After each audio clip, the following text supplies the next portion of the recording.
We're on live stream, so welcome everybody out there. One of the things that has been requested of us is that if there are any motions to be made at any time, please state your first name and your last name. That way, for the record, it'll be recorded easily. I would like to start off, where's the worksheet? We are calling this meeting to order.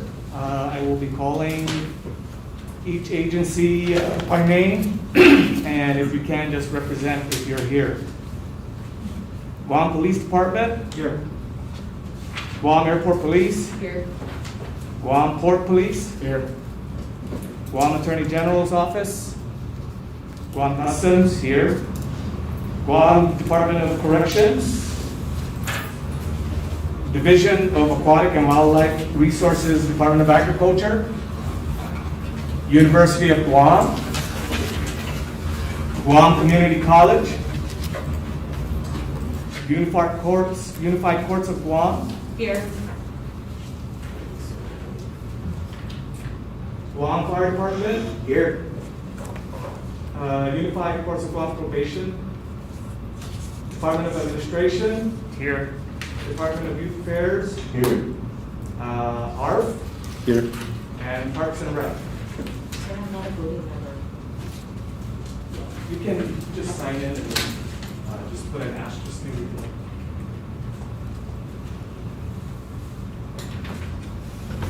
name. Okay, in moving forward, I ask everybody please to take a look at the. Can I just say that Civil Service Commission is here?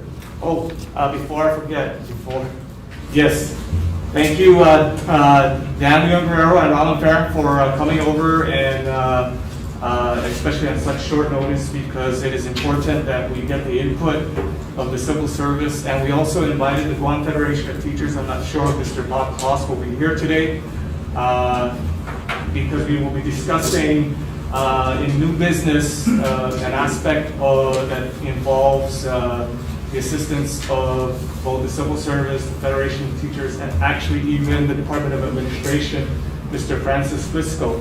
So thank you again for everybody being here this morning. Moving on, if I can just have everybody, if you've already taken a look at the previous minutes, and I would like to get a motion followed by your name on acceptance, or if there's some motion to make any adjustments to the minutes.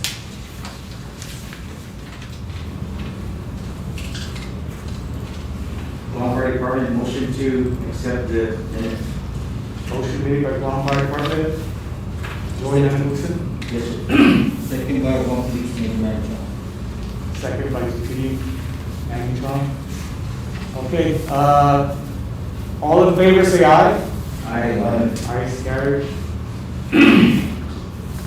Okay, number 3 is Chairman, Vice Chairman remarks. Mr. Bob Macho is not present today, so it'll be myself and Mr. Ray Antononia. So once again, good morning, everyone. My name is Vince Perez. I am the chairman, and with me I have Ray Antononia, who is the vice chair. And I know it's been a few months since we've actually had a chance to meet, but I'm pretty sure that, like all of you guys had challenges with COVID, your budgets, and many things that are happening internally. But it is important that we continue to meet, most especially since they passed the budget. And I know I keep mentioning the things in the budget that affect us, and hopefully it's a positive thing. Just make sure that you keep an eye on your folks.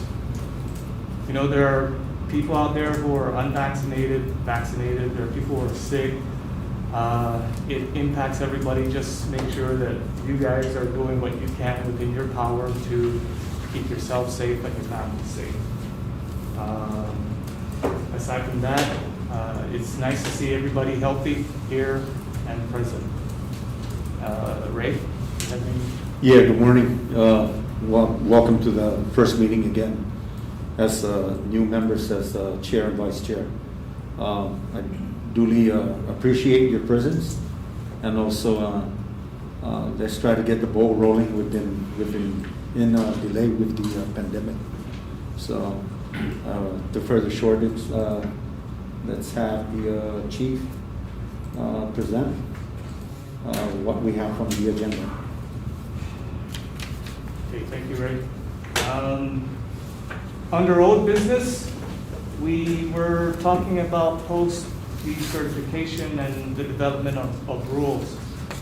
So one of the things that we're going to need to do is really have a committee to sit down and start looking at setting up the foundation for the development of these rules. And what we can do is we can decide at a later date, but before we do that, I would like to see that we actually come up with some sort of plan on how to fill the gap. Because I know that especially because it deals with a person's livelihood, and if you're decertified, does that ultimately mean what? Do they get removed off of the roster? Do they get removed? Do they remove certain benefits? Like if you're getting, like let's say hazardous duty pay, are you running a desk? All of these things come into consideration. And then you also have to consider medical issues. There are certain things federally that also cover an employee's right to work. So if we can, if there's any open discussion, I open the floor right now. Yeah, I have a comment. Sure. Maddie? So on the, maybe Madam Chong, please, on the 27 GAR, Chapter 3, subsection F, it says there, when a peace officer receives 4 unsatisfactory PFQ results within a 12-month period. Okay. The problem is if we're supposed to test before December 31st of each year. So I'll use December 30 as a date. So if somebody takes a test at 6 o'clock in the morning and failed, by 2 o'clock in the afternoon, he should already have his counseling form. You failed PFQT. So if he waits for the 90 days to take his other test, okay, and he fails it again, that's the second, which is March, then the third 90-day period will be June. Okay, he gets another notice. Then the fourth 90-day period is September. Gets his fourth notice. Mm-hmm. Okay, so in this thing, if a person gets 4 failures, okay, we're supposed to decertify them. But it doesn't fall. That's only 9 months. That's not 12 months. Okay, so that's going to be one of the challenges that we have, and DOA is gonna have to deal with that. CSC is gonna have to deal with that. Confederation of Teachers is gonna have to deal with that.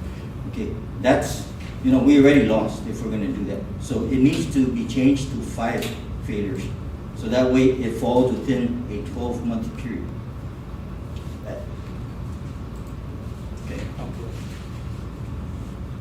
So, Because we're not going to test the guy on December and then 3 months later give him this notice that you failed back in December.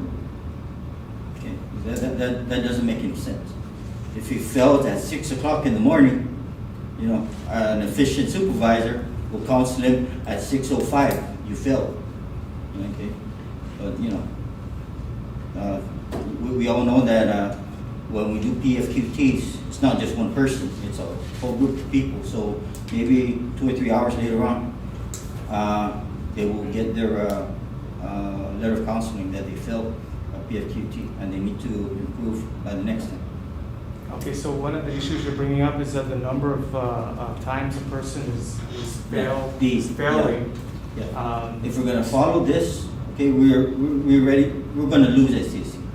Okay, we're gonna lose all the cases that challenges decertification, because if you give a guy 4 letters of, or if he fails 4 times, it's still not within a 1-year period. But the law says an officer has to fail within a year's period.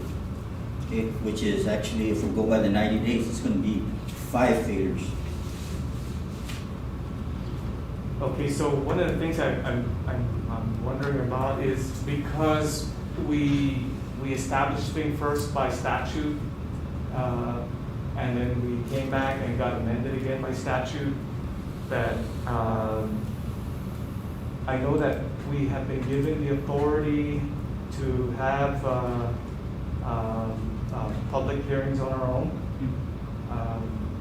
But I also remember, or I recall that previously when we had motions, the motions that carried and were approved, there was something additional that needed to be done, and that it almost seemed like the motions that we had put back then. It wasn't recorded. Was it not recorded, or there was no action? Yeah, you know, when all of these things were happening, I wasn't attending these commission meetings. You know, that was a previous administration, previous chief. I wasn't part of the group that was supposed to be here. We had officers from our training and staff section attending that with the chief. I was very sporadic as far as my attendance. Okay, but you know, reading the guard, yeah. Mr. Dueñas, if you could, what do you think, sir?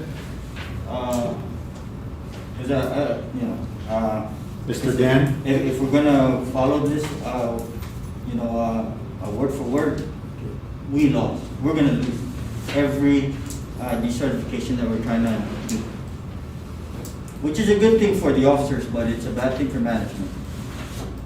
Yeah. Any comments, Mr. Dan? I'm On this? just trying to get up to speed. I don't have the background of this.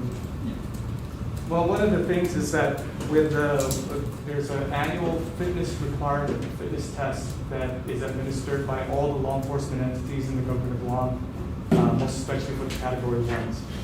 So what happens is that what Major Chong is saying is that if you follow the rules outlined, it gives you a certain amount of time to be able to act and give out notices to the individual who failed, and that in the end, there should be actually one more additional allowance, which is 5 instead of 4. Because within a year, if you're given a year to be able to improve your fitness, and you fail every single time, I believe it's 90 days. Yeah.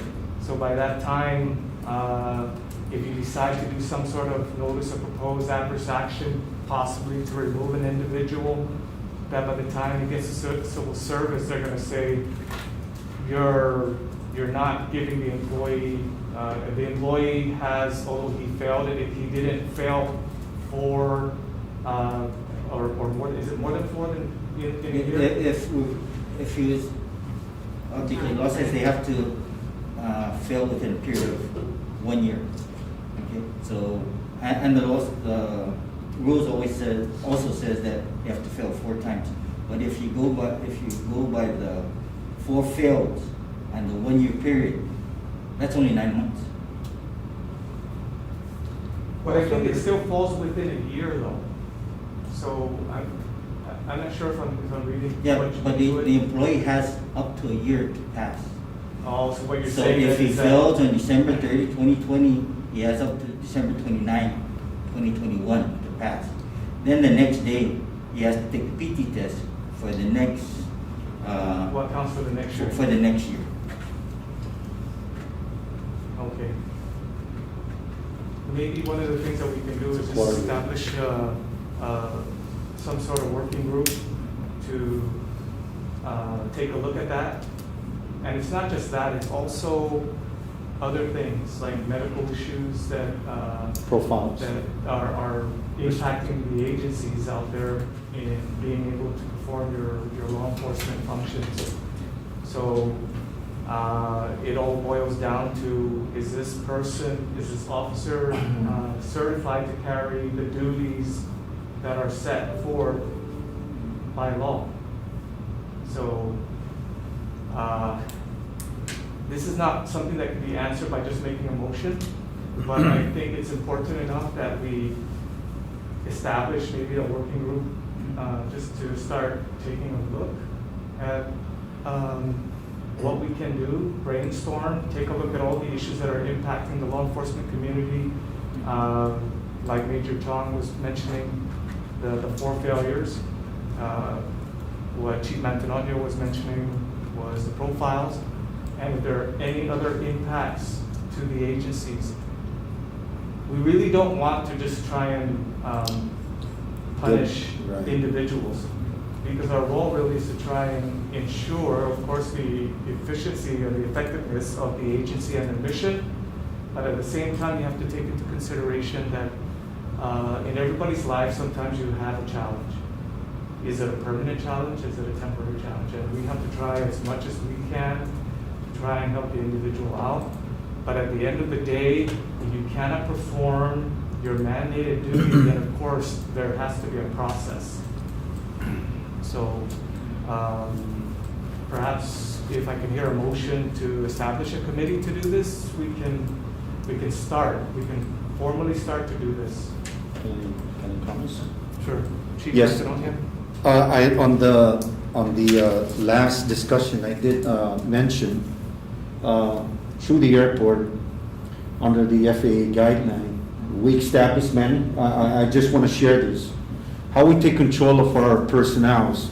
And Chief is right, we're not trying to buckle them off, we're trying to help them safely in the workplace. Being said, we can assign them away from their actual responsibility, but still he has a job. But not to endanger himself out there in the community, having a heart attack or whatnot. So what we did was we established an annual physical. We adopted the NFPA 1582, and that circumvened an annual check for our men and women, our finest. And they cannot go and proceed to do the PTFU test without having a certified doctor saying they're good to go to commence the training. And so that's where my thing is. If the individual actually passes his physical training, he's not off the hook. He has to pass the PFQT, the concern with Chief Chong, Major Chong. And so he doesn't pass that, so what we do, and this is what we're doing at the airport. He will be out for that period of 3 months to try and establish himself back, to try and pass the circuit, okay? What we do with our firegrounds training. Upon that, we just counsel the individual and make sure he revisits again himself to try and prove himself on that. So upon him not passing, it's really up to the individual. We're trying our very best to cover every end. And so when he doesn't pass that, we just advise him it's for his safety out there in the field, and not because we're trying to target him as an individual that can't pass the physical fitness or the training as required by POST. If we're going to revisit why POST was established, Major Chong brought that. It's about our people out there responding, and we're responding to our people because they either had a massive heart attack during the actual emergency response or whatnot. This is why it's important that we go back and revisit the catastrophe that actually created POST to be in place by law. And I'm glad Major Chong actually brought that concern. What I'm sharing on the part of the airport, that's what we did. We have everybody in the safe ground, and what we did was took him off the field, put him in dispatch. Until upon he can fit himself to passing that test, I know the law says 4. And Chief is right, we're not trying to buckle them out. We're just asking them to have the benefit to help, and we have training individuals that stand fast with these individuals to encourage them to pass with the assistance. And that's what Chief here is mentioning, if we can get a committee going to assist for every peace officer section of, our commission, okay? Not only to establish for GPD, but for everybody. All this commission body is to support if it's GPD's issue. They all turn to GPD and what needs to be done. But we're not trying to get rid of anyone. That's the last thing we want to do, okay? It's up to the individual, per se. And that's all I wanted to share. As an autonomous agency of the airport, that's what's going on out there. Okay? Any questions to that?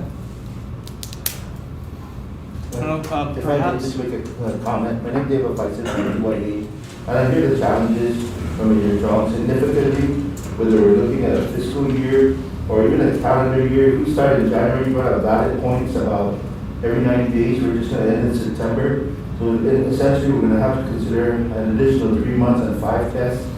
But overall, the testing is really not just to ensure that, okay, you pass the test, you're good to go, you have to take it again next year, but rather to make sure that they have the ability to do the duties that they're assigned.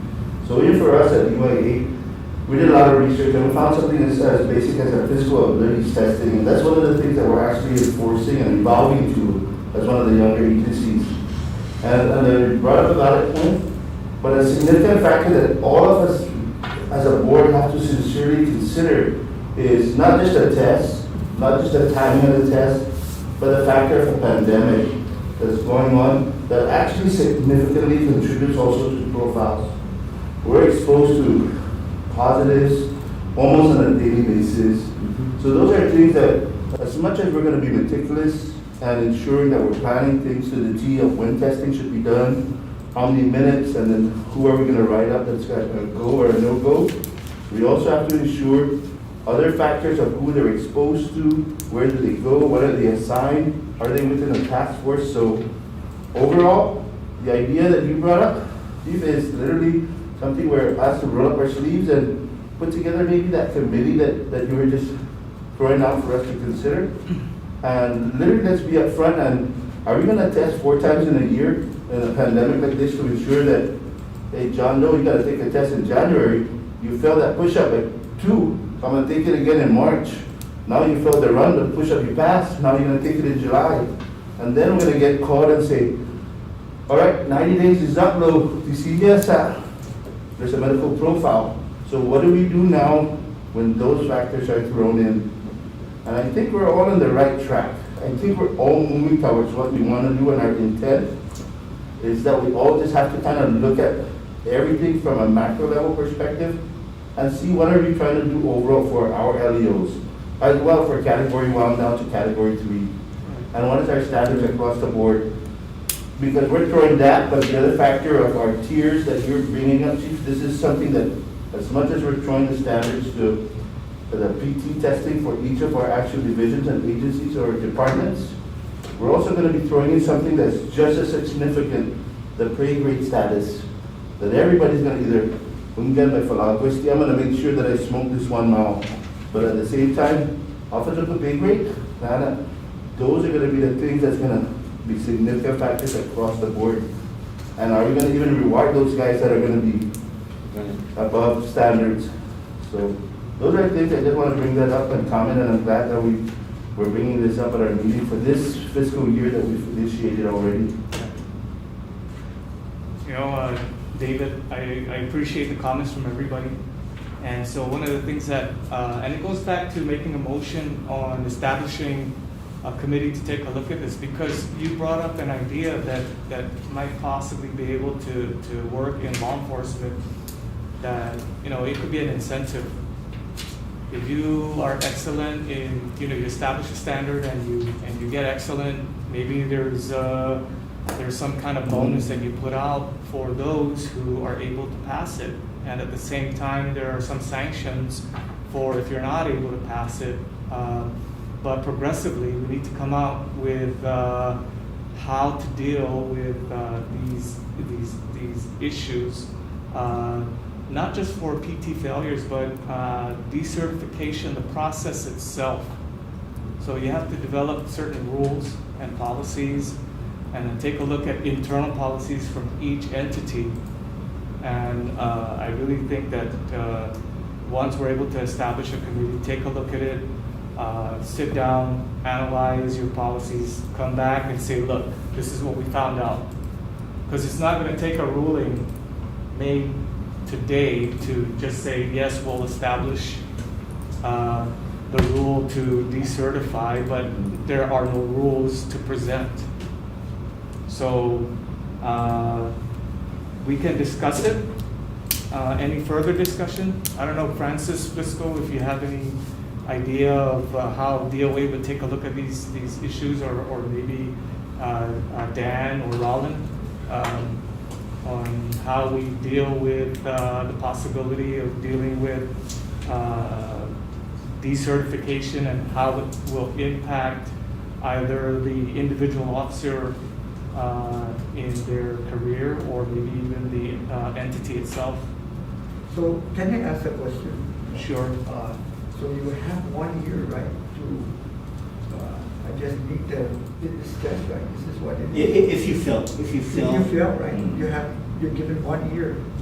And I think you should be given all the way to the last, at least the last try should be scheduled, the last within the 1 year. So you have more time for the person to try to get to par, because it takes a while to, Yeah. build up your agility or skill or whatever it is, Mhm. strength to pass those tests. I think that's the point you're trying to make. Yes, yeah, see, And that's all it is, At least the last test would be on before the end of the year. That's what he said. And the other three can be scheduled with what management I don't know how you're gonna set it up, but that's all he's asking. Yeah. And you have more time, you have a better chance of meeting the standards. That's all. That's in my observation. And I'm not, I don't wanna say anything else, just the year part. I was focusing, trying to understand what Chief is trying to say. Yeah. see, my intention is to look out for the employees' Safety. rights, employee rights, okay? Because, like I said, the law says they have to fail 4 times within a period of 1 year. But if they're tested every 90 days, that's only 9 months. Okay, so we're gonna certify them at 9 months. That rule, when it goes before civil service, and of course, there's already a foundation in place on how to decertify or terminate people. We already, we have our adverse action procedures. Mhm. If and of course, with adverse action, there come the civil service procedures.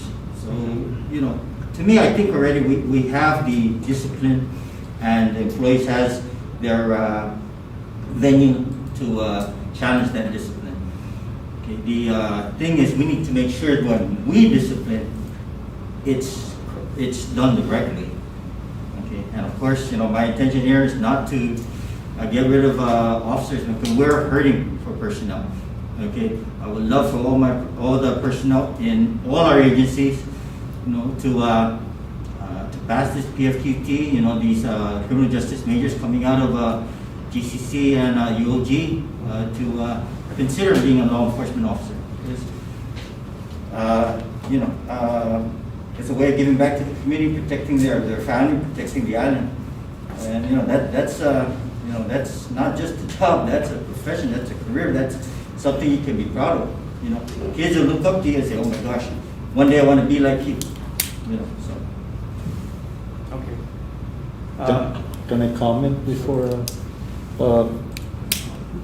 Points taken on the how we got it to become who we are, and that was through the academy. And points taken too that we need to continue how we began. And so one of my remedy that we do up at the airport, we have a monthly training schedule for our guys to undergo, to keep. We have that period where we actually have it recorded that they have to, we give them time to train, okay? And that's the window of opportunity. We keep them in line of training every month, our guys that will lead us. And that's why I was saying, we gotta start how we started the academy. We trained. And how long did we get to where we're at? 6 months? Is the academy 6 months? And so that was it. There was, right after you got in the department, there ain't training. There's no training, okay? It's area flat, go on patrol. So now we need to establish that back. And we need to give that opportunity per se. It's very hard for, you see, the airport ARF is only one established fire station, which is generally good for us. Guam Fire has how many fire stations? How they can develop a regiment to allow their people to train, they need to come up with that. This commission now has the empowerment to say, okay, let's establish that how we did the academy for each agency here that had never gone to the academy, like DOA, the DYA, one of the youngest of the members, to have establishment, and that if we form up a committee here in the post to go back and do the incentive for the academy training, I think we can get over the hump of our guys not passing the PFPT. Okay? And that's what I'm saying. Let's revisit how we started, because right after you graduate from the academy, there's no training. But if you're in the reservists, you will always pass the PFQT. But if you're not in the reservists, there's nothing there's nothing to enforce our people saying, we need to go and train, okay? One of the 30 months, you say, okay, now we have an SOP saying we're allowed to train our guys. Guys, you got your free hour, all right? Instead of area fan itself, there's a date where it's scheduled for your people to go on PT. And that's what we did, okay? And so I'm just asking, we need to go inside and do this to encourage and help our guys out. Because it's us as managers, we need to establish a training regimen, not classroom itself, but practical aptitude. That's where we're lacking in the department. It's all classroom text, but hands-on, we don't. We don't do the hands-on. It's an actual event. We respond to fires, we respond to accidents, like GPD, Major Trump. It's actually a response. That's it. That's where they get their training, on the real response. But to keep them in shape, it's hard. We just got to go back to the basic and establish that in our forefront. And if anything, we can establish it per month. And that's what we're doing. And believe me, I believe in the military ways, because I was one of them. And I was one of the guys assigned to help 4 individuals pass, the cycle in the recruitment. And I did that. And like Mr. Dave Feising was saying, some of them are good on pull-ups, but they can't run. Some of them are good on sit-ups, but they can't do pull-ups. So my job was to infuse the encouragement there. And it was hard. It's really hard. And that's what we need to establish in our workforce. The assistance is there. And of course the pension or reward, if you get this, something to do with incentives, hey, that comes, and let's just try to help out. And that's what we did. That's what we did in ARF. We allowed it once a month. They train. They train for 4 hours, the entire day. That 4 hours is their window of training, each and every one physically. They run, they do sit-ups, they do everything that's supposed to be hands-on, just to stay fit. And I don't know, is that out there in the GPD or Customs or Guam Fire? I don't know if you guys are doing the same thing. I just don't know. But us, I know we did establish that. That's why on the report, on our, it might be a small group, but it's 100%. Everybody passed. No one's on profile. And that's why I said it will work. It will help.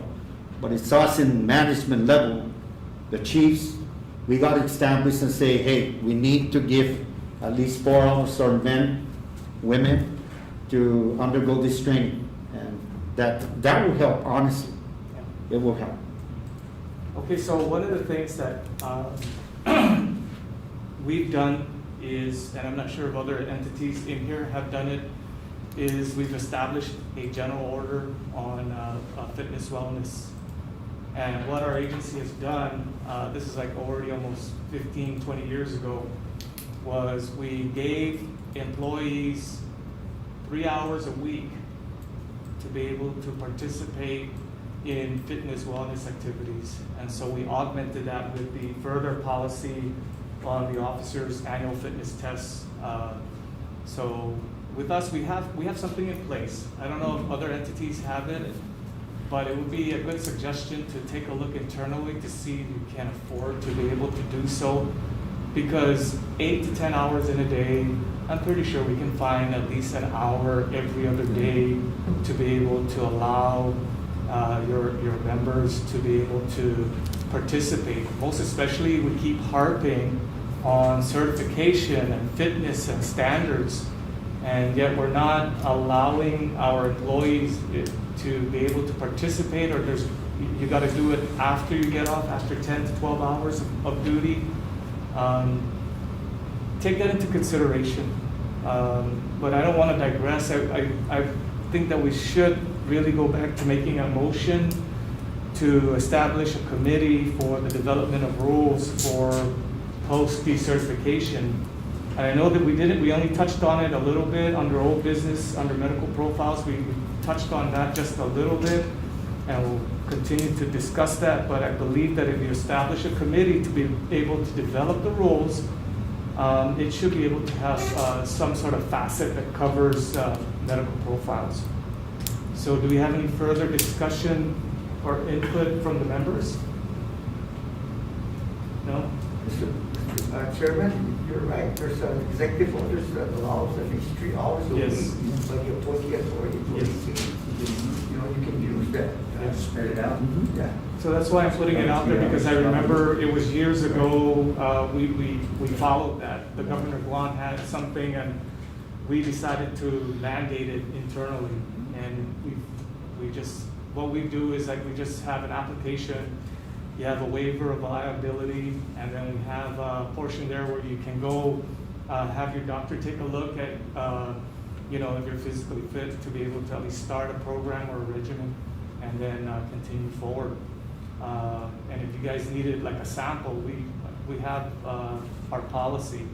And then the other things, of course, you have to consider are HIPAA and other things that protect the privacy rights. So, but we have something in place in case you guys want something to present to your members. Okay, moving on to a motion. Yeah. So, do you want to I make a move motion? to establish a committee to look at the decertification process. Okay, do I hear a second? David Spicer from UAE, second that motion. Okay. Establish a committee. Okay, all in favor, say aye. Aye. Nay? Okay, motion carries. So what I would like to do is, if I can get a representative from each law enforcement entity, just so that we have a wide variety and a diverse group to be able to provide input. And then I'll send out an email, and then we'll have some kind of working plan to move forward on that. Okay? Moving on, letter B, medical profiles. We were just touching on this on discussion on how to deal with extended medical profiles. I don't know if there's any need to discuss it further. We seem to have included it as part of the first discussion. Yeah. So I'm just opening it up one more time to see if there's any other input on the medical profiles. Sir, I just wanted to add, although we're tying the whole medical profile to the fitness piece, we want to also take into consideration that medical profiles Yes. is not just about the medical or the physical testing, but it's also about performing our primary duties. And where we're going to put them, I mean, they may not be due a physical fitness test, but as part of their duties, they may have to crawl, climb, jump, whatever. And not to say, not tying it again to the fitness testing, let's look at our employees and their ability to do their jobs. And putting them all in one place, sometimes it causes effects like they become so proficient in that position that they become subject matter experts. And because they had some type of medical profile in the past, let's say they were assigned to that position for a very long time, they ended up becoming a subject matter expert versus having general knowledge. A good example I can say is, let's say you put somebody temporarily at a position, you can get general knowledge in a very technical area, versus somebody that, let's say they were in profile prior to all these requirements, they were assigned there for a few, like maybe a decade.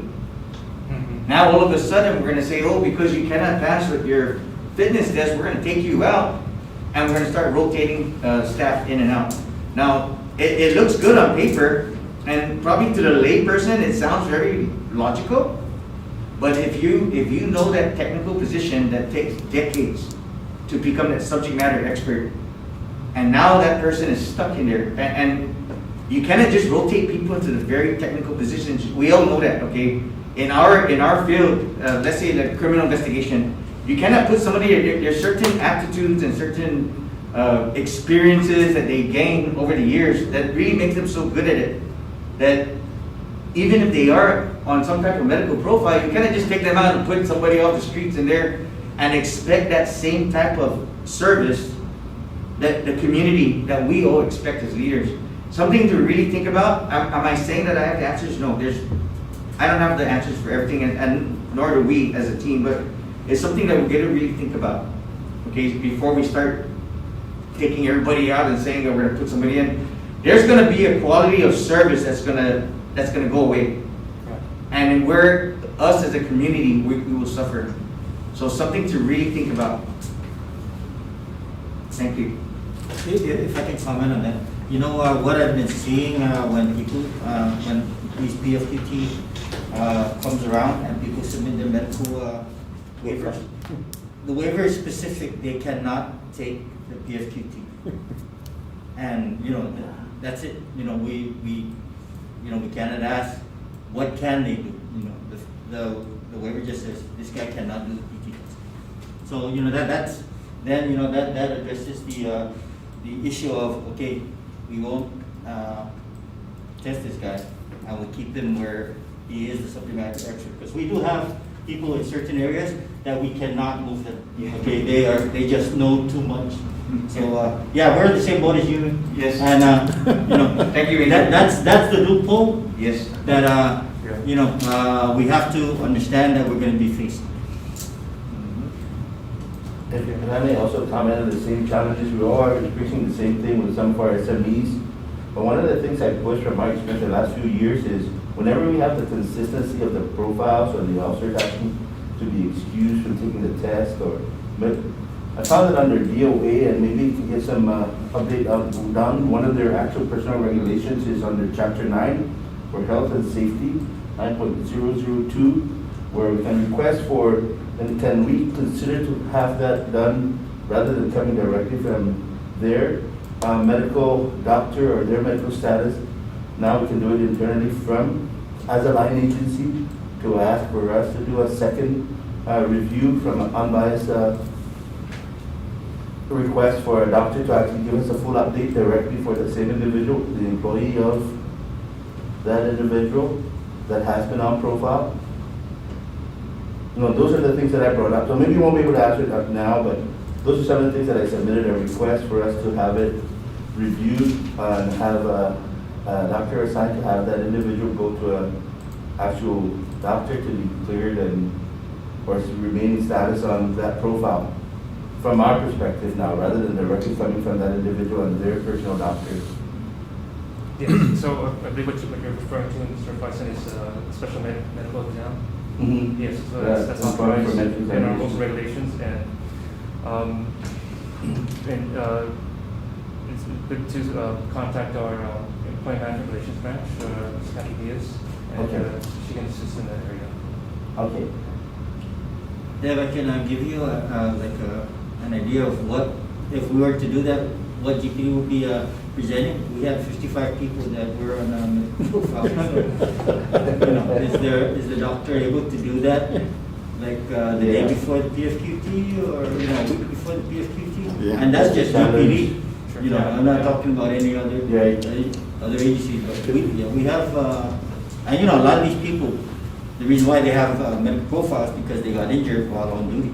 So, you know, we're not gonna throw these guys on the wayside. You know, they sacrifice their body for the Yes. police department. We need to do our best to make sure that this person is, you know, will be protected.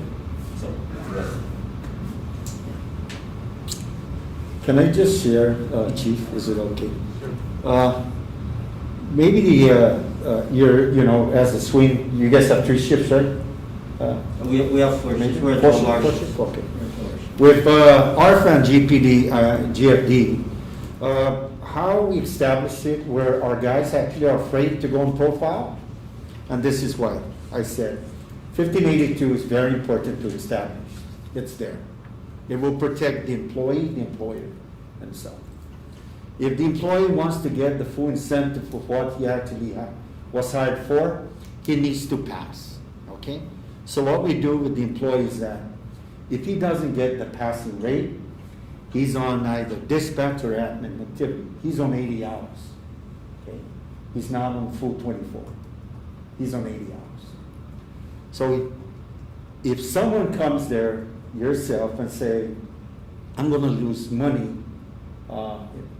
because of myself, I think you're gonna find a way to try and get back that money, to get back on board, get back on track.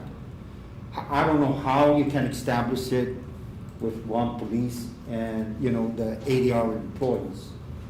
Though at Guam Fire and the airport, fire, ours, we are 24-hour shift.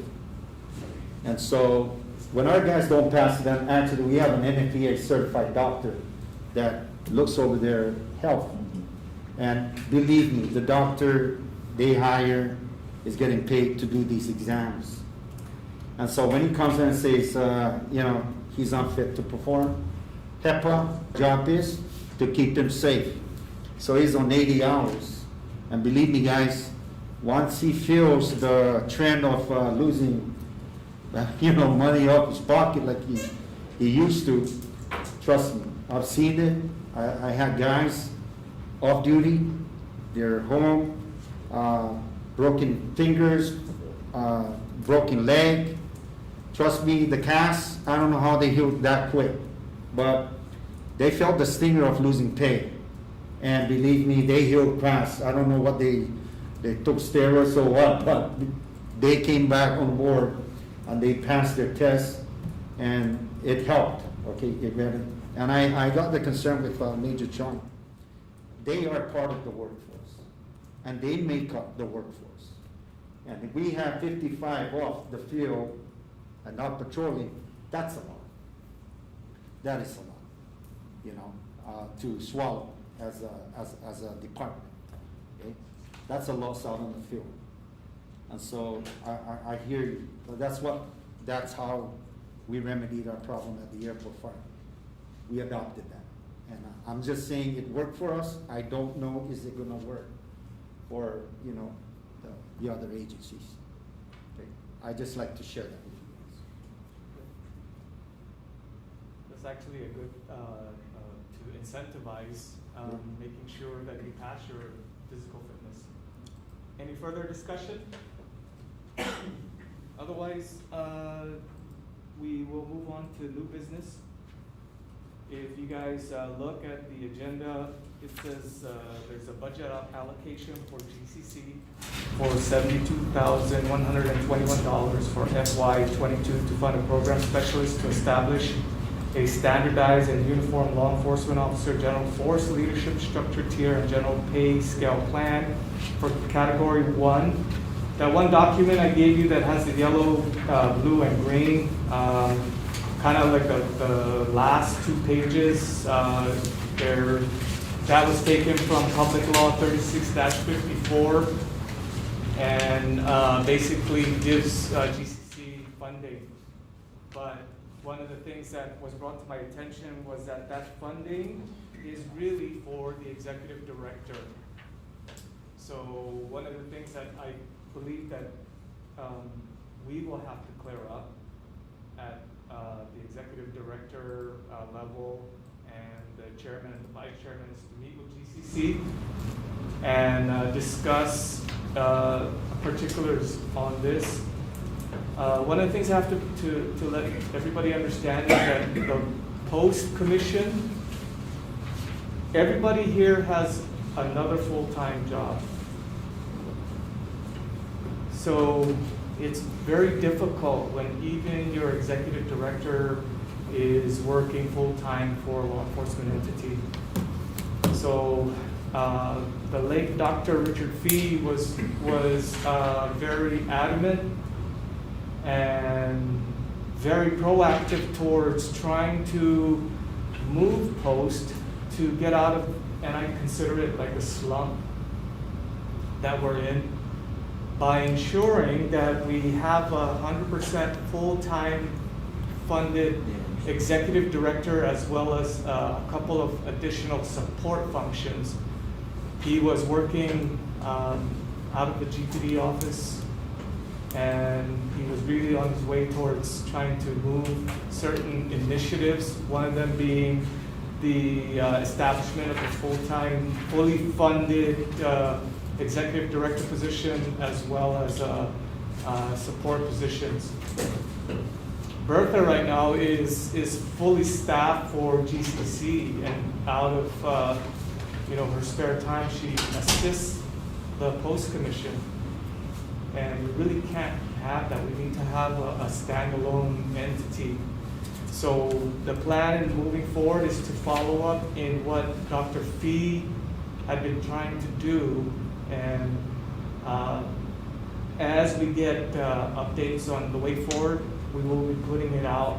It's just that I kind of feel that our hands are tied, because once we leave here, we have our full-time functions with our own entities that we have to take care of. So if we had somebody here to man the office and make sure the processes are going and follow-ups are being done, it makes it a whole lot easier. So that deals with letter A on the budget allocation. I mean, if there's any clarification and I find out that no, it is really to hire an additional body, then that actually helps us out. Letter B is also part of Public Law 36-54. It almost sounds repetitive, but what this public law did was it gave the Post Commission the authority to establish a standard, unified law enforcement general force leadership structure tier and pay scale plan. If you look at the document that I gave you previously, you can read more into it, and it basically will identify for leadership the possibility of taking your organization. If you're a law enforcement entity like the Guam Police Department, I'm going to use them because they're a very good example of how it almost perfectly fits into creating a law enforcement officer force structure. If you go to what is labeled page 3, and so it shows you from the police colonel down to police officer 1. I did not include the police trainees in there, but they can fit. But just to discuss it just a little bit, the force structure is looking to create 3 tiers of classifications for the law enforcement officer positions. The basic or journeyman position would be the guys who come in as trainees and they become your first line officer one. And within that tier, you start your apprenticeship and your journeyman journey towards getting fully qualified in all areas. And one of the things that we would like to see is to establish a non-competitive type of system. What I mean by that is that normally in law enforcement, you have what they call one non-competitive promotion, and that's normally from your trainee into your officer one position. If you take a look and you read the document, you'll see I used the federal government Customs and Border Protection as an example.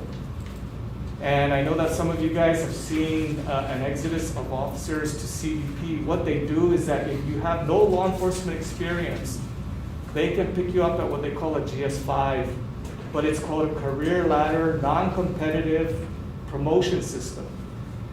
If you have like 2 years of law enforcement, they can pick you up as a GS7, which is a higher pay grade.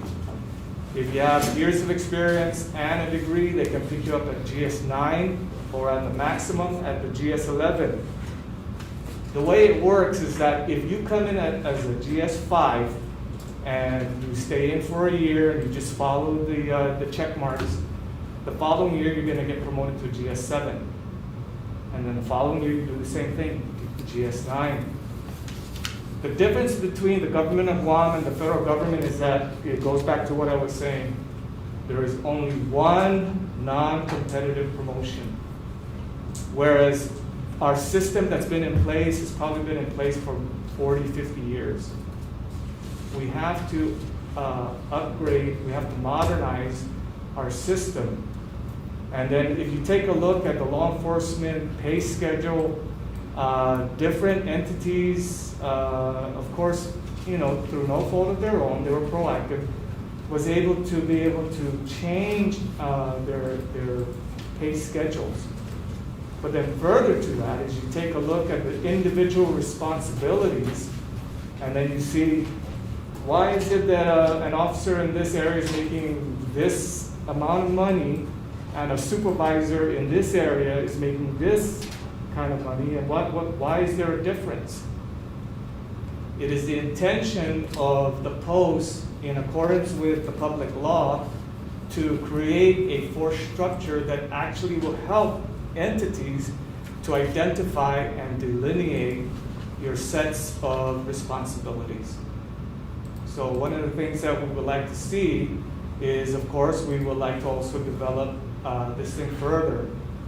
The public law gives posts a year to be able to come up with some sort of initial plan and also present some sort of pay schedule.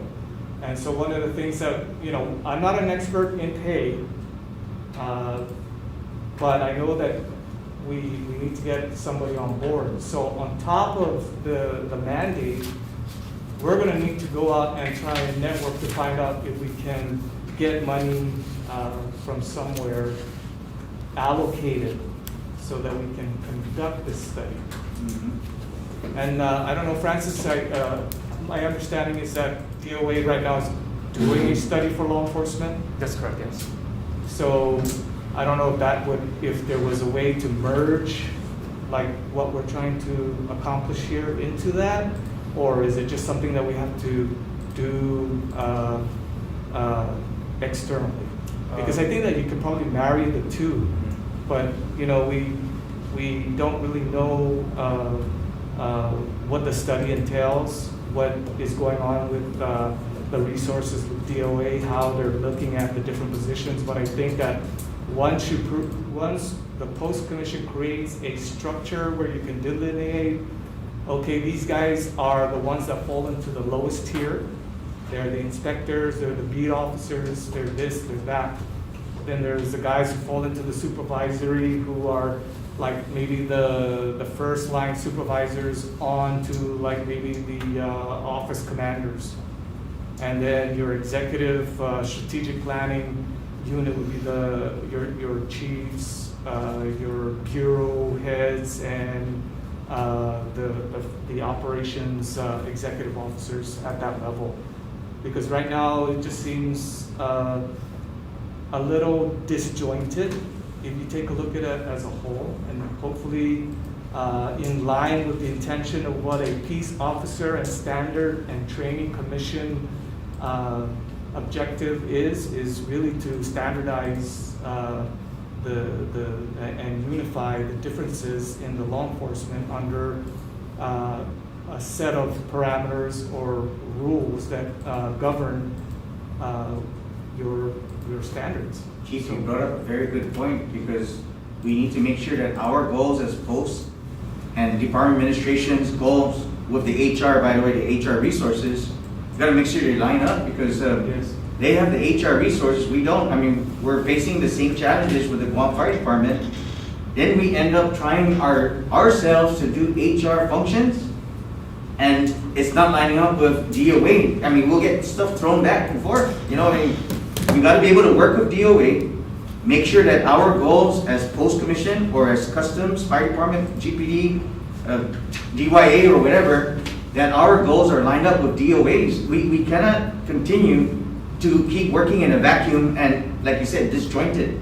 So we need to start, everybody needs to pause, we need to talk about our goals and see if everybody's singing on the same sheet of music, because if DOA continues in their track and we continue in our track, we're gonna keep tossing things back and forth. It's not gonna work out.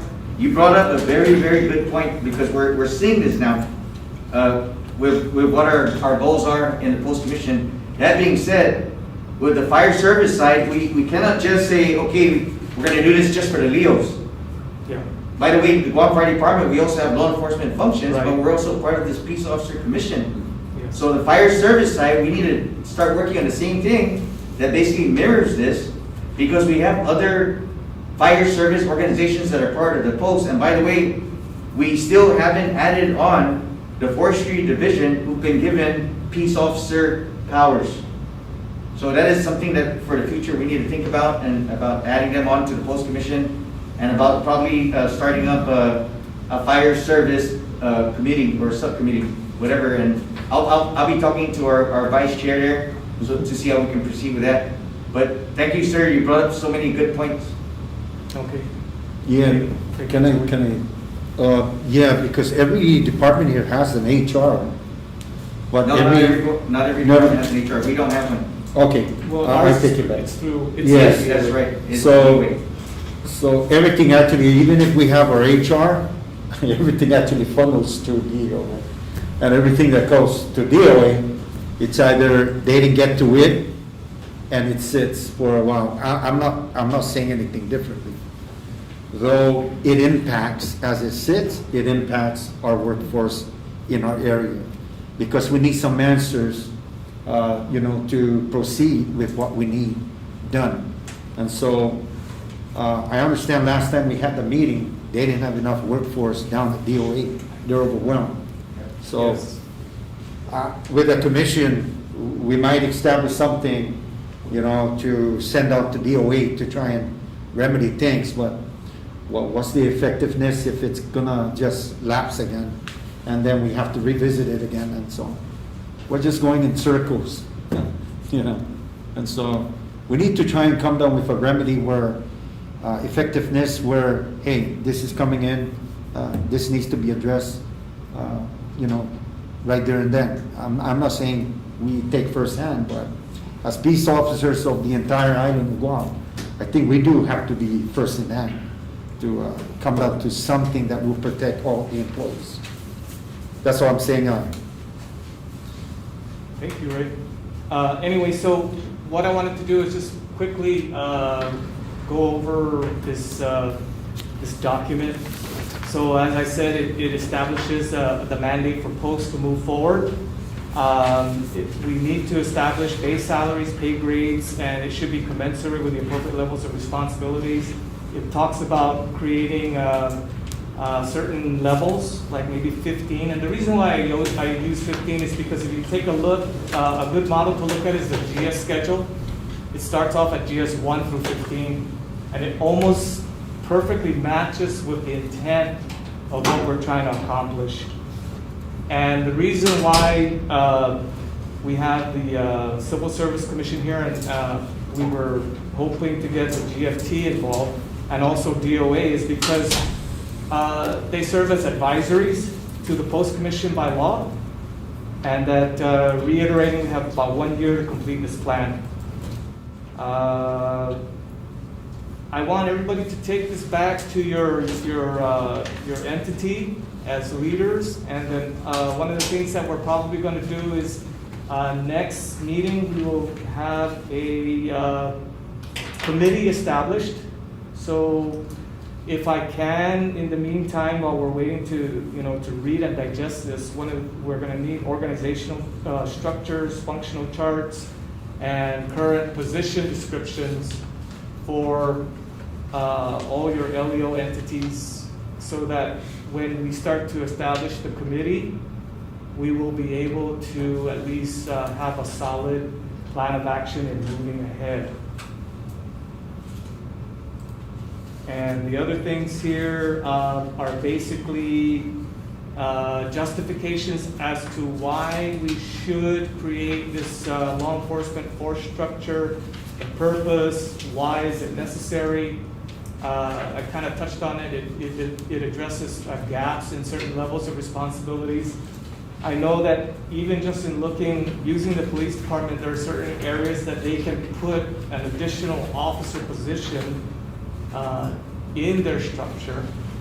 I know that speaking for my entity, if you go to like page 6, if you take a look, you'll see like all these blue areas are areas in which, if you're a law enforcement entity, you can fill gaps.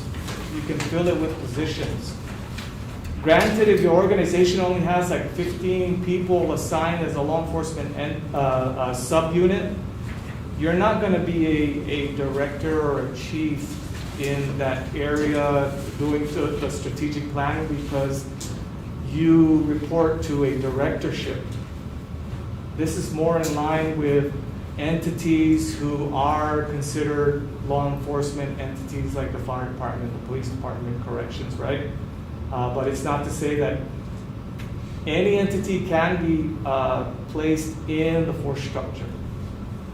It's just that some areas you won't be able to fill because you don't meet that level of, I guess, responsibility. Because most of it are like hands-on tactical. And then you have like first or second line supervisors, and then that's it. So then that would mean you would fall in the second tier and the bottom tier. So please take a look at this. One of the things that we'll do is we'll meet again next month, and then we'll discuss it further, because this is kind of like a little bit of a lengthy reading. But the last thing I wanted to point out is that if you go to page 7 and 8, it discusses how the United States Customs and Border Protection model helps to facilitate your career. And one of the things I'd like to do is I'd like to change the mindset of the government of Guam, law enforcement entities, and change the paradigm. Because the paradigm is 40 plus years old in how career progression is moving, and many entities that deal with HR, they change because they see the writing on the wall. And right now, I'm going to speak on behalf of my own self. I'm a little tired of seeing officers who come in to customs. We just had our 11th cycle. I think we lost 3 from this 11th cycle. They've only been on duty for maybe a couple years. But the previous cycle, which is the 10th cycle, they've been on duty for almost 5 years. And we've lost almost 50% of that group. So how am I going to retain officers if I can't appropriately bring them on? So things that we have to consider is, of course, what are the retention incentives?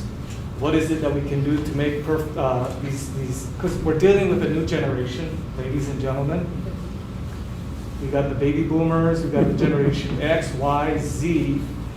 And so what happens is that if you're not already aware, the newest generation grew up in technology, and a lot of the times there are new concepts in how to deal with a multi-generational workforce.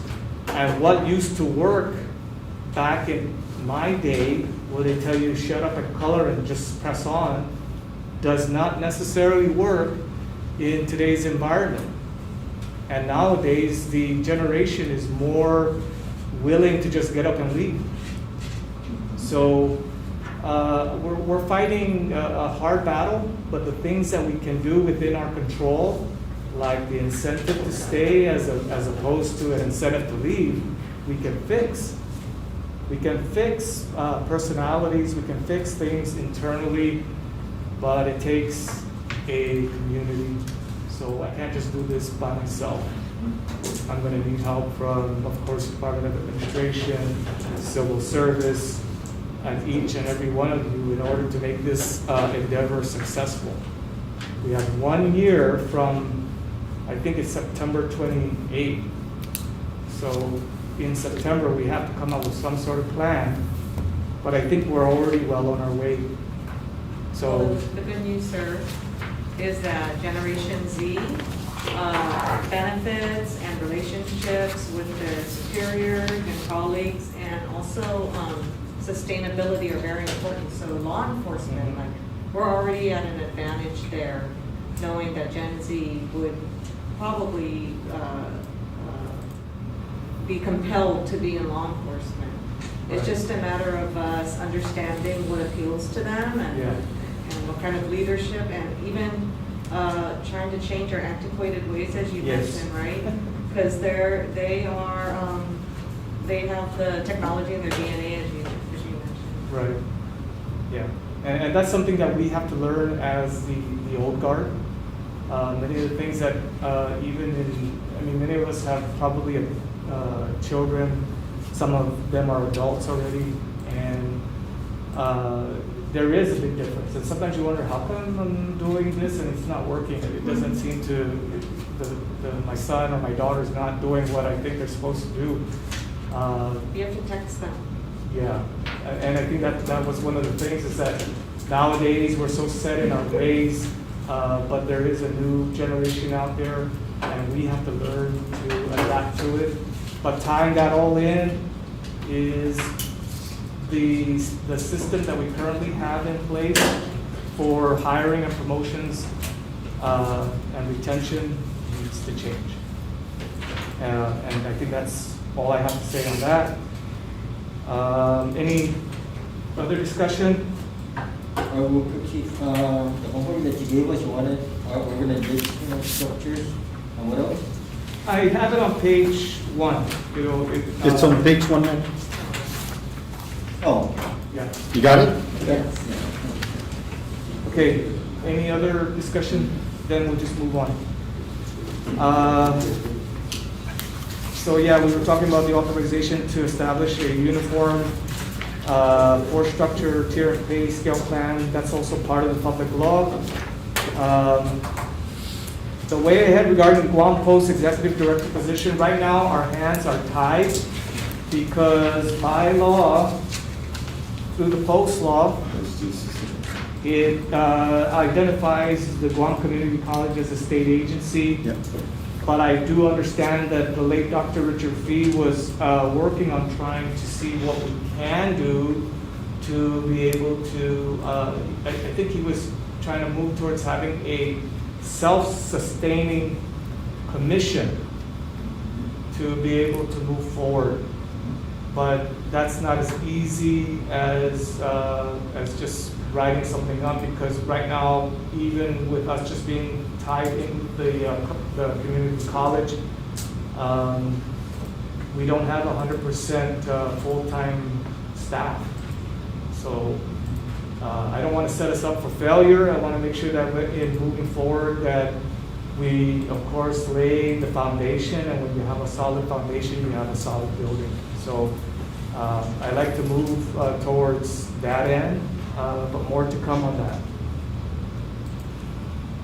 Another thing that was being worked on was the effort with Police One and the tracking of your training requirements.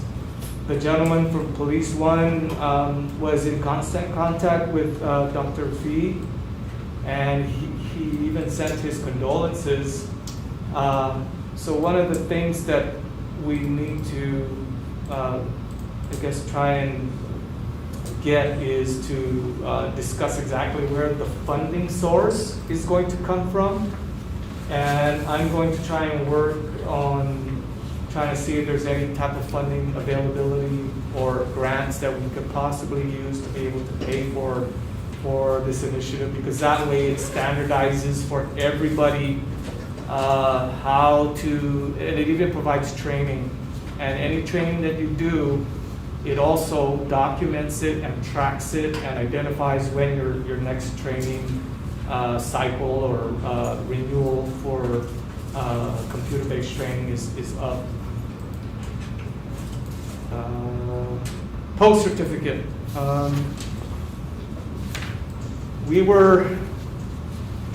I know that everybody has seen the post application, and then it says approved, executive director and the chairman, but there was never any certificate. So, do you have enough to go around? So Bertha's gonna be putting out a sample.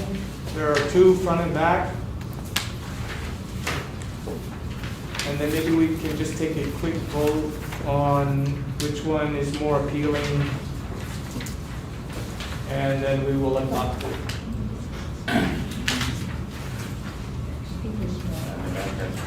And then the other things to discuss on the certificate is how it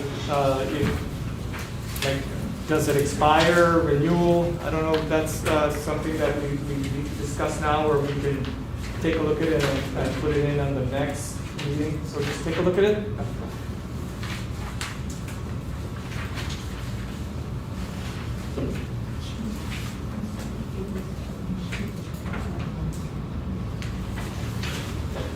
And if you guys remember, our former executive director, Dennis Santos Tomas, he's the one that came up with the design. So, I don't know.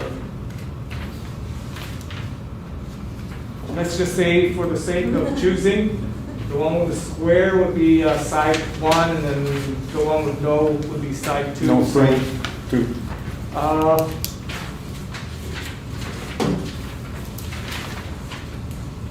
So side 1 is the one with the border, and the side 2 is not. So do I see let's see a show of hands on for side 1 if you like it, or if you like side 2. Hands for side 1. The border, there's a border? Yeah. The border. I like that. 1, 2, 3, 4, 5. Okay, I guess this. That's it. Well, okay, you have the Bert, we got it. They're gonna civil service certifies you. Okay. Will this be in color? Yes. Yeah, just. Okay, can I get a motion to adopt the certificate as presented with the border for adoption as the certificate for law enforcement certification? I move to adopt the certificate that has the border. Thank you, Manny Chong. Wrong, right, Department, second the motion. Okay, all in favor say aye. Aye. Nay. Motion Nay. carries, it's approved. Did you want to bring this up? Remember your, Go with this fitness. Are we gonna talk about it, or y'all could just talk about it? one. Yeah, we're looking at it. Chief, real quick, you mentioned, or you asked if there should be an expiration date. Yeah. I don't think there's anything in the law or administrative rules and regs regarding an expiration date once we're certified. So I think, we shouldn't have an expiration date. When an officer gets decertified, that's when we just take it away. Okay, well, We can include that. let's take, we'll consider that and then discuss it a little bit more. I just gotta look into, because I know that other areas, one of the things that they do is that they do like maybe annual or every 2 years, update on certification, so that it makes it easier for them to identify and track. Maybe because if there is an expiration date, then we need to create a recertification Yeah. criteria. Annually. Yeah, Okay. So something to consider for the next time? Mr. Chair, just one minor thing to add. There Yes, should be Joey. a certification number, Okay, like a tracking number. So it'll be like certification number. Like, I don't know where you want to put it, but usually it's like on the bottom right. Yeah, that's a Okay. good idea. so can I get a motion to just have that? added? Motion, one fire department, motion to add a certification number on the bottom right or wherever. Okay, I second. second by GPD, all in favor? Aye. Aye. Okay, motion carries. What's next? All right, so we were kind of touching on it earlier about how fitness and certification comes in. So our annual certification for the fitness is coming up in December. So I want to open the floor for discussion and also to see what the commission thinks about whether or not it's feasible to conduct your agency's specific fitness assessment at this time in the face of what we're dealing with COVID. So I'm going to open the floor. Yeah, I think DPD will go ahead and test. The reason why we're in concern with, we need to stay on top of things is because we've been, how long, Mandy? We didn't do it already? 1 or 2 We years? had to skip last year. Yeah, last year. So as we keep delaying this without anything in place, Okay. we're gonna have more profiles in our hands. I'm not saying we're gonna pick on our individuals, but we need to know where we stand as peace officers on our personnels. And fairness to all, for the guys who are putting all the initiatives to try and stay focused on their fitness, and like Chief Jam here actually explained, was their diligent responsibilities to perform. We need to entice this training. We need to keep it on. We need to keep letting it roll. And with the, I understand the pandemic, but we have already in place for all the workforce. We test our people prior before coming on board. So there's no sense of saying we can't do our training regimen, because everybody actually got tested and also are cleared if they do not have any profile or doctor's excuse. So we can proceed with that. And that's why we're here. We were just sharing with Chief the importance of trying to establish it back, because 1 year already had gone by. So, and then of course we need to strengthen this, our certificate. So, If I may comment also, the big thing is that for last year, the beginning of the pandemic, we didn't have a vaccine, but now it's in place, the Right, vaccine is in place, so, and that's the biggest thing they're pushing, is for everybody to get it, make that decision, but also to stay fit. Right. So, we're also doing the same thing and reinforcing Yes. that within the department. Okay. So the testing should, Okay. okay. Anybody else? Just that executive orders or any guidance that were given regarding congregating, that became an obstacle last year, because we have, the ones administering the PFQT and then the monitors in addition. So we found ourselves struggling, like how many are we going to be able to test at a time? Right. It was like 10. Yeah. So So I think these are the considerations that of course, that every entity faces. And I guess the consensus is that we want to move forward with the testing. before we bring it up for a vote, I need to have a motion to place the voting on whether or not we're going to have the post-assessment conducted in December on the agenda. So do I get a motion? Can I get a motion? You're asking us to We need to put it on the agenda as a voting item. vote to start? To, just to PFPT. vote, yeah, Oh, yeah, okay. to, and then that way I can, then the second motion will be to, establish it in December, or to continue in December. To continue. So the- can I I'll get make that a- motion, I can't say. Okay, so word can for I word. get a motion to update the agenda so that we can vote on whether or not we are going to continue with the physical fitness testing in December? I move to make a motion to Manny, adjust the agenda. do I get a second? I second the motion. This is Okay. for our next meeting? No, this is, we're gonna vote, we're to Okay, place it on the agenda, agenda for okay. today, right now. Okay, seconded by Joey, all in favor? Aye. Okay, motion carries. Okay, so now we come to the motion. The motion is to place it on the agenda, and since it's on the agenda, can I just get a show of hands to see whether or not we are going to continue the post-physical fitness assessment in December? Show of hands. 1, 2, okay. Those opposed who are voting? Okay, it's all in favor? Aye.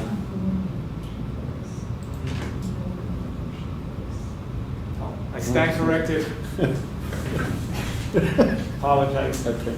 I need to get a motion so that we can vote on having the Post-assessment. post-assessment continue in December. I move to have the post-assessment continue in December. Motion made by Manny Chong, Do I second that motion? David Feisen, second. All in favor? Aye. Okay, okay, so, by voicing instead of showing your hands, all in favor, say aye. Aye. All opposed, say nay. Motion carries.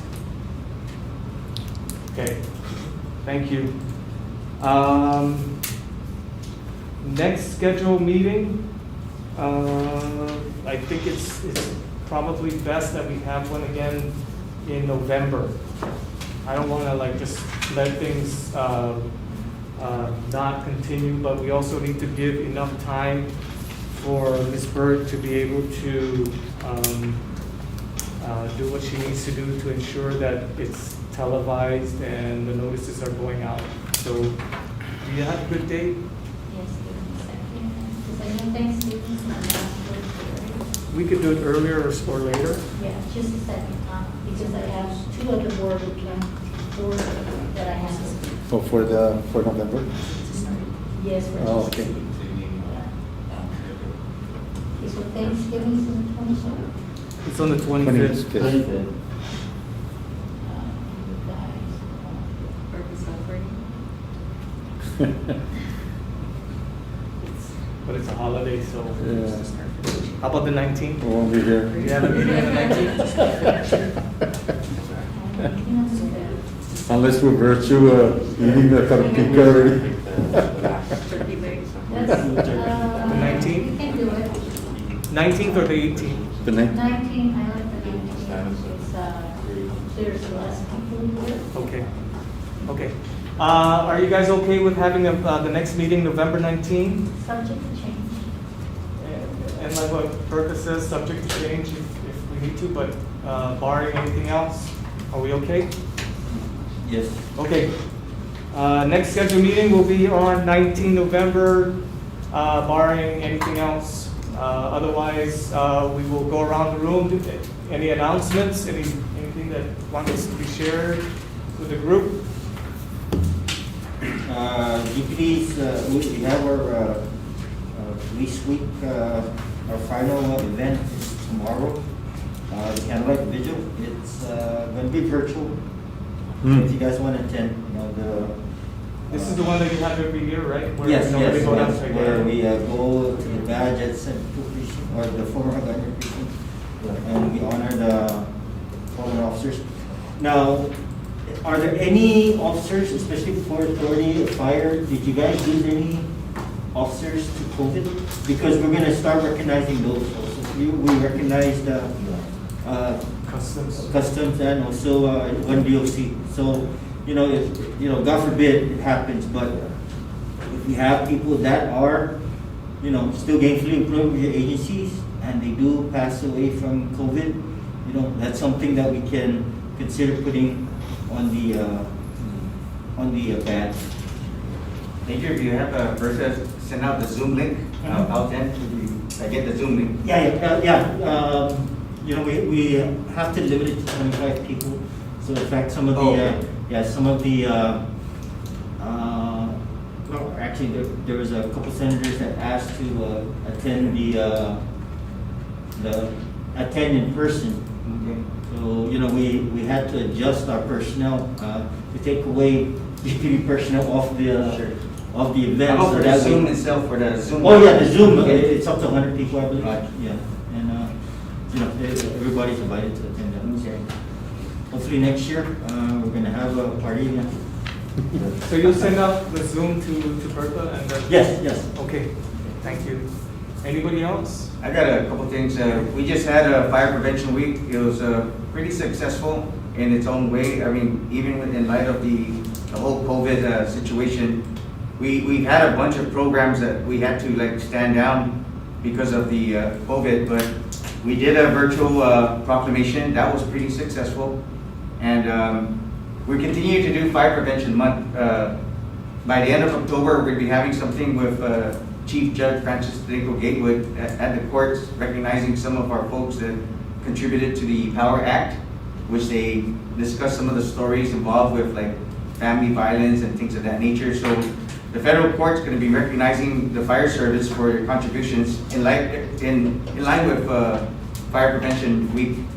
Our paramedic program is moving along. Right now, our folks are doing their clinicals at the hospital, and that's 120 hours. They're getting ready, also watching videos and doing studying for their class certification exam, and they'll be followed by actually doing their field clinicals on the ambulance with preceptors. And basically what a preceptor is like a paramedic level or above that's gonna be there watching them as they perform the tasks that they were trained to do. So pretty exciting times right now for our community. Soon we'll have paramedics, hopefully sooner than later. There's some other setbacks that are being worked on right now, such as a statutory upgrade, upgrading our protocols so that we can ensure that our medics are in line with proper protocols that works with the hospitals also. Okay. So Wow. those are some of the things that are going on. I just thought I'd share that with our post commission. And again, we hope to work with ARF and Forestry to start up a fire service committee, and that'll be forthcoming. Chief will be meeting together, and we'll put together something to show our mission, what our purpose is as a fire subcommittee. This is something that other peace officer commissions in the nation at the state level, they have actual fire service subcommittees to address the unique needs of the fire service. Thank you. Okay, anybody else? Just from our end, from UIA, just to share the rest. Red Ribbon Week is coming up at the end of the month for overall from the 23rd to What's the 31st. occasion? Red Ribbon. Oh, Red Ribbon. Drug prevention and drug alcohol prevention, so it's something that we support across the board also. And You're working with DEA on common this? drug and, yeah, And the working common with drug? guard also. So that's one of the things that we're pushing to try and get across. And Okay. That's on the 23rd? yeah, 23rd of October to the 31st. Can you send us more information through Bertha? I'll get a POC, yes, I'll get a POC from the guard that we actually just had a Zoom meeting in latter part of summer, this summer, July, August. Yeah. Okay, anything else? No? Anyway, thank you everyone, most especially thank you to the Civil Service Commission, Dan and Rollin, and of course, Francis, thank you for being here. It's good that we're here to be able to discuss these things and that we're more open, communicating. That way, the next time everybody's on the same page. I don't like this being disjointed, and it just seems like once we're able to at least communicate much more efficiently, effectively, and demonstrate what it is that we need to do, we can move forward much more easily. So Dan, Roland, Francis, and Don, I know you're not really you're saying you're a non-voting member, but thank you also, and thank you to the members of the commission. Thank you for inviting us and stuff, and our role is primarily advisory.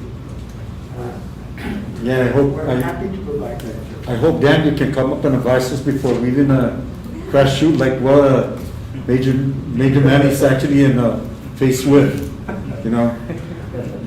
We want to prevent going up there and, we want to be evenly fair to all the employees, but the employees too have their rights, but also us as superiors, we have a rights to make sure the mission is taken care of, okay?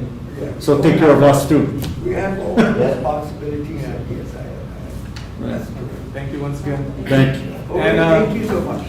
And before I forget, also, Bertha, thank you, because I know that this is just part of your Yeah. many Ms. things that Bertha. you have to do 100% of the time for Thanks, DCC. Bertha. So, man, if it wasn't for you, we won't be straight. So, And I attest to that.